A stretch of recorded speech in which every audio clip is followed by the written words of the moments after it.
I want to spend a few minutes talking about your core canister. We covered a little bit of it in the program guide as well as in our introductory video, but I want to take that a little bit further and just help you to understand the term that I use a lot, the corseting of the canister, especially the abdominal wall, the front side of the canister. In the program guide, we talked about the different layers of abdominal muscles. We have 4 different layers, and today I want to talk about our transverse abdominals. So they're the deepest layer of our abdominal muscles, and their purpose is to support and stabilize the pelvis and the rib cage and spine. And because they sit on the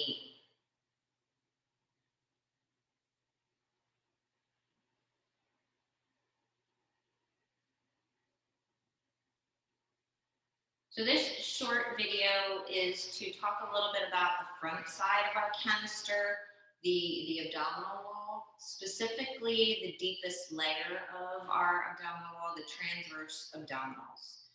I mentioned them being our corset muscles, and we'll spend some time today practicing that because I think it'll be super important and helpful to you as you progress through the different weeks of the program. Our transverse abdominals are the deepest layer of our abdominal wall. They attach, they start in the back body, and then they wrap around the front of your body and kind of attach to a linea alba, which is right down the middle. You may or may not be familiar with it. If you're not, don't worry about it. If you are, it's probably not for great reasons. But the role of the transverse abdominals is to stabilize the back, wraps around the back, and then also the pelvis. So it runs from our ribs all the way down to the pubic bone. So if you just think about the sheer wrapping and then visualize an old-fashioned corset, maybe what our grandparents used to wear, and how they had that drawstring and that cinching in of the waistline.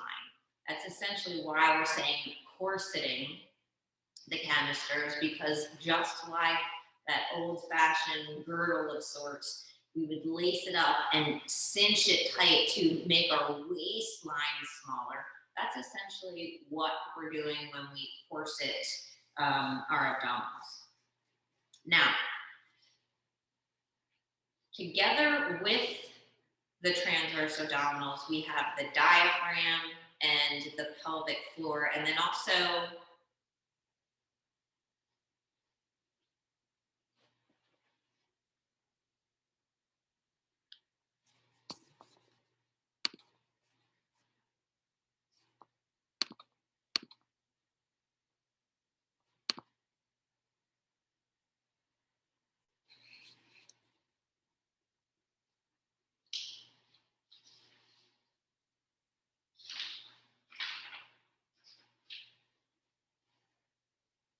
our transverse abdominals, together with our diaphragm, it sits up here, right at the crest of our rib cage, our pelvic floor at the bottom, and then along our spine, the deeper layer of our spinal muscles are our multifidus.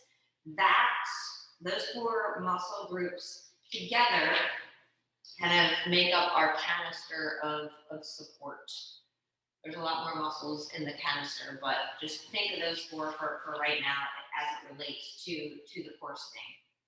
Our diaphragm, I want you to visualize the diaphragm like a jellyfish or a parachute. And if you've ever seen a jellyfish swim, what happens when it moves up and down with the water and the legs, and you see the shape, right? The shape of the jellyfish.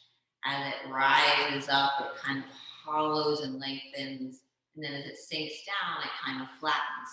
Our diaphragm works in the same way. So as we breathe, and actually do me a favor and put your hands right here at the crest of your ribs, maybe just press in just a little bit.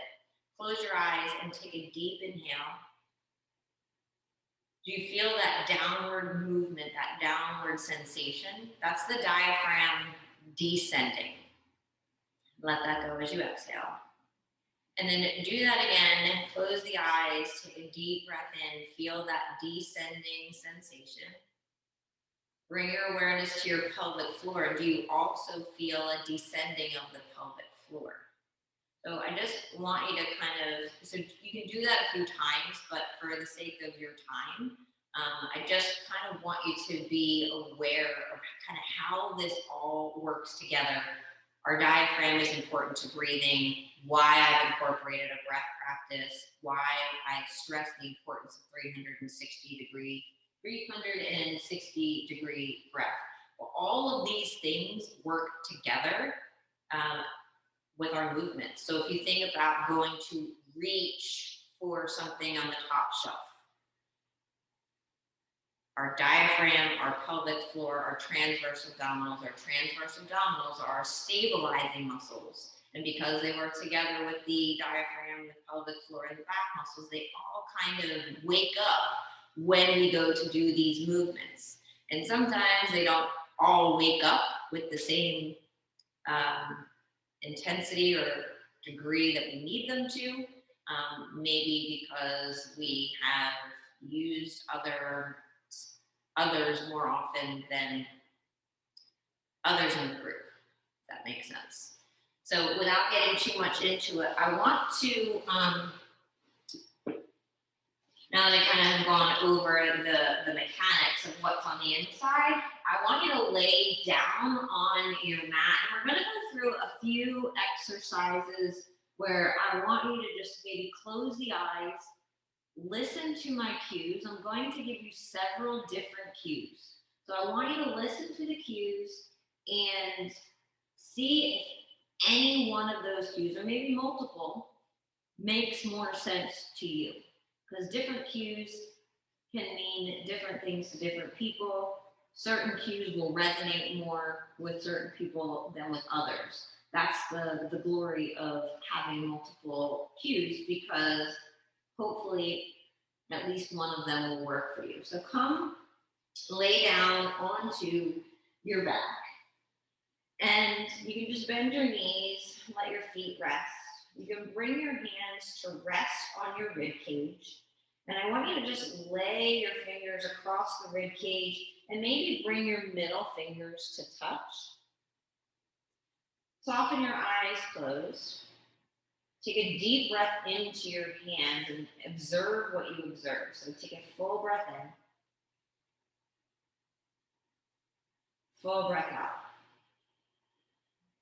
And then keep doing that. And just observe. What do you observe about your hands as you breathe in? As you breathe out? Do you feel your hands rise to the sky? Do you feel your hands move further apart? So maybe your middle fingers as you inhale no longer touch.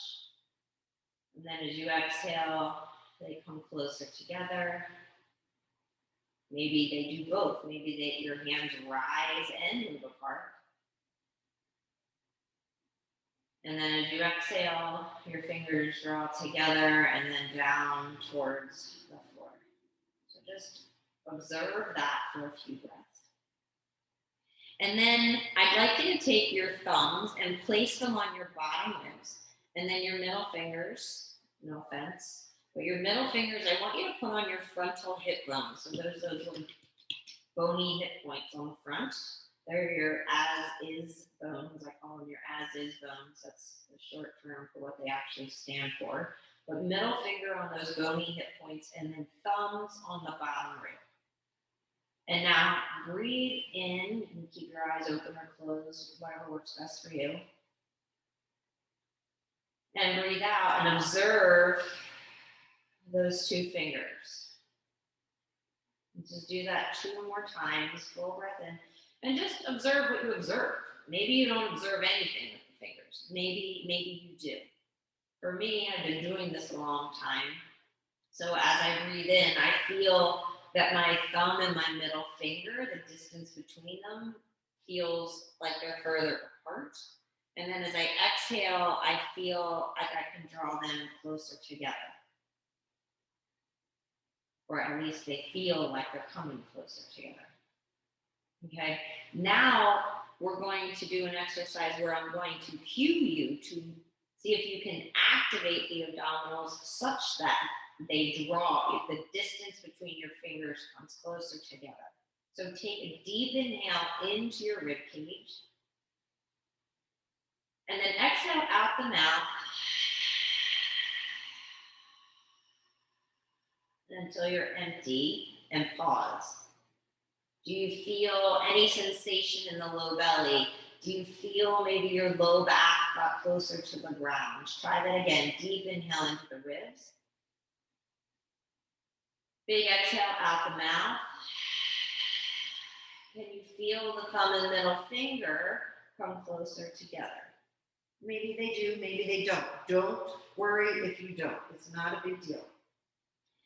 Now, what I want you to do is keep your thumb and middle fingers where they are, but I want you to see if you can think about drawing your middle fingers towards each other. Okay, so take a breath in, take a breath out, and then see if you can contract the low belly such that you're trying to squeeze these two frontal hip bones towards the midline, towards each other, and feel what you feel. And then let it go. And then do that again. Draw the frontal hip points towards each other. Hopefully you may feel a lifting sensation of the pelvic floor, a tightening of the lower abdominals. Maybe even for me, I feel a contraction or pull in my low back. That's really not what I want you to feel. That's kind of the work that I'm doing these days, is trying to contract my abdominals without overly contracting my low back. So just try that one more time. And then let it go. And then many of you have heard the cue, draw navel to spine or belly button to spine. So try that cue. So take a breath in. And on the breath out, see if you can think about drawing your navel towards the spine, the back body as you exhale. And then do that another time or two. And then after you've done that a time or two, I want you to just pause and kind of reflect. So we've talked about breathing into the hands, into the rib cage, and then feeling how the rib cage expand and contract. We've talked about bringing the middle fingers and thumbs together. See if you can feel that drawing in of the deeper layers of your abdominals, your transverse abdominals. We've talked about bringing the frontal hip bones towards each other. I've got two more I want to try. I want you to just see if the sensations that you're feeling change with each of these cues. Which one do you feel where you're really activating your transverse abdominals, where you can really actually tune into those deepest layer of abdominals, okay? So now I want you to think about, remember the days of skinny jeans, squeezing into a pair of jeans that maybe are a little too snug.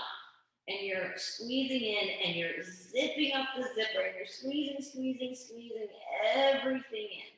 So try that sensation, squeezing into your skinny jeans. Maybe you feel your glutes engaged too a little bit, but try and relax the glutes and then let that go. And then try that again, squeezing into your skinny jeans and then zipping up, zip. Maybe you feel that hollowing, that navel to spine sensation. And then let that go. The last thing we're going to do, and I do offer this up, especially in the Pilates workouts, is an audible exhale. And I know from teaching these classes in person that a lot of my students never felt comfortable doing this in front of people because they thought, it's weird. Maybe it is weird, but I want you to make the shh sound. So take a breath in. Like you're telling someone to shh.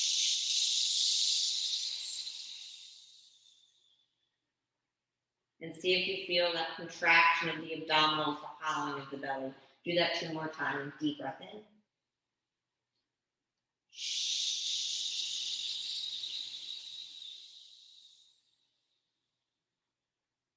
Last time, deep breath in.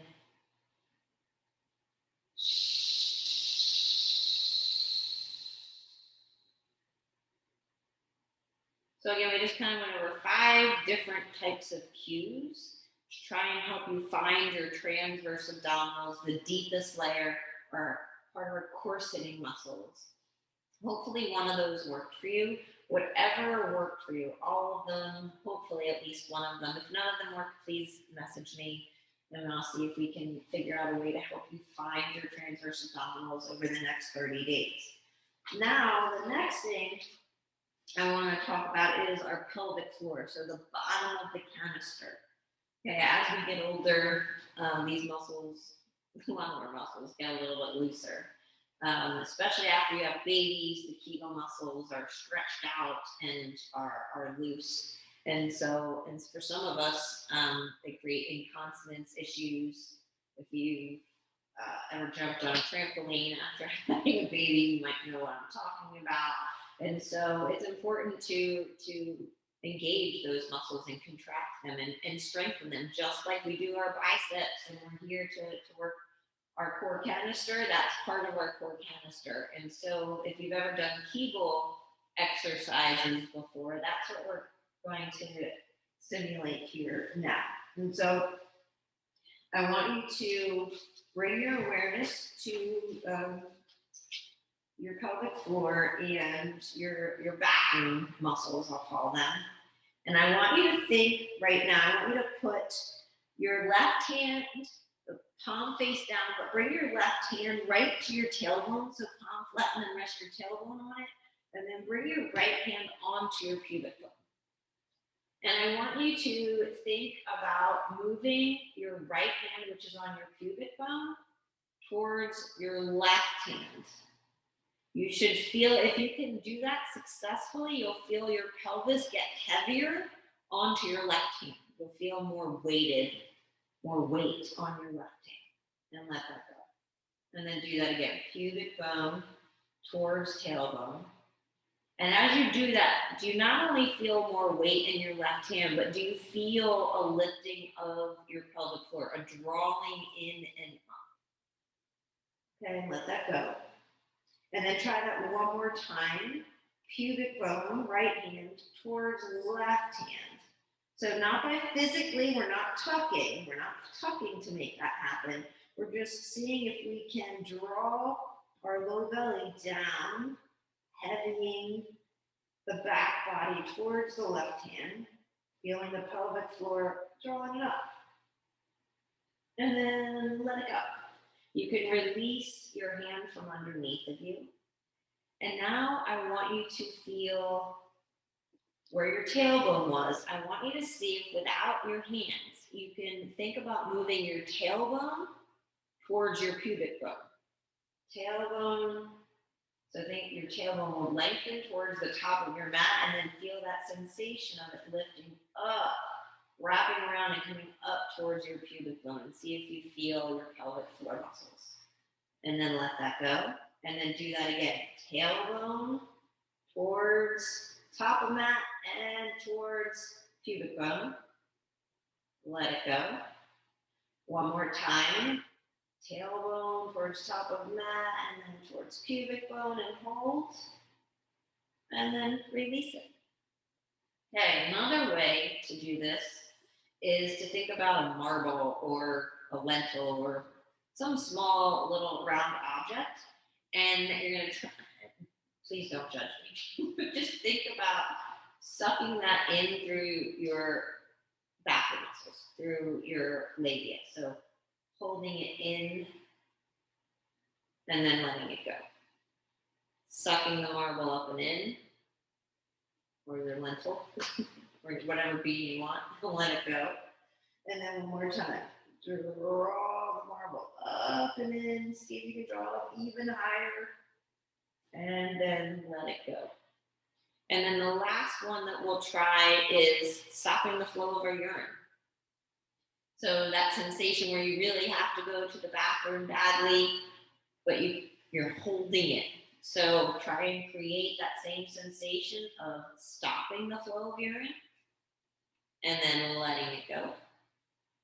2 more times. Drawing up and in. Feel that sensation going up and in. And then letting it go. And then last time, draw up and in and pause. And let it go. Okay, so those are different ways in which we can create the same sensation. Kind of register in your brain which ones work best for you. When you hear me say different ones throughout the program, you know other ones that may work for you, but at least you know what I'm referring to. Because once we come off of our back, right, and we're seated and we're kneeling and we're on our hands and knees, actually come to your hands and knees and try it briefly here, but there'll be plenty of opportunities to do this. So on your hands and knees, just let everything go. Just find your natural alignment. We have this natural curve of our low back. Our bellies tend to, when we're not engaging them, they hang towards the floor. Okay, so now I want you to think about your frontal hip points, and I want you to think about your frontal hip points drawing towards each other. You may even feel now that you're not laying down, do you feel your sitting bones, these bony hip points in your bum that you sit on, do you feel them drawing closer together? And then let that go. Try drawing navel to spine here and let that go.